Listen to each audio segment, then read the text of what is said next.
Frankly put, the charter city is not the best way to go about economic growth in an underdeveloped nation.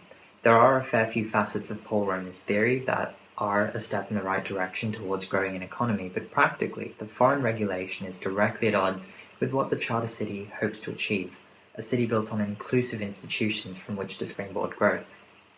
Now, Adam Smith in his Wealth of Nations professed that it's not from the benevolence of the butcher, the brewer, the baker that we expect our dinner, but rather from their regard to their own interest.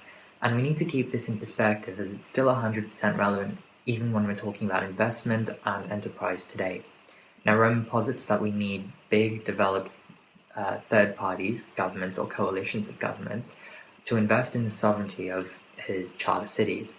This investment then sanctions a whole new set of rules that deviates from that of the host nation, which then promote upward mobility, income equality, and growth.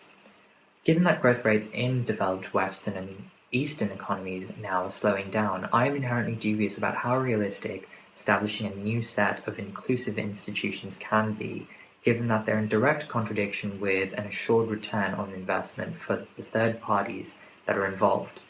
And one only really needs to refer to the reversal of fortunes hypothesis to validate that. Now, obviously, demographics in these new cities are also incredibly important to consider, especially when we want to talk about a growing economy.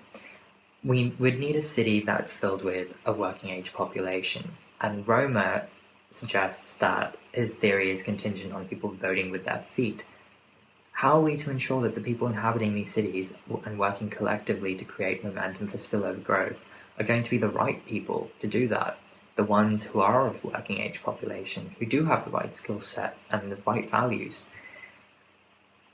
Inherently, there needs to be some sort of control over who gets to come into these cities and who doesn't.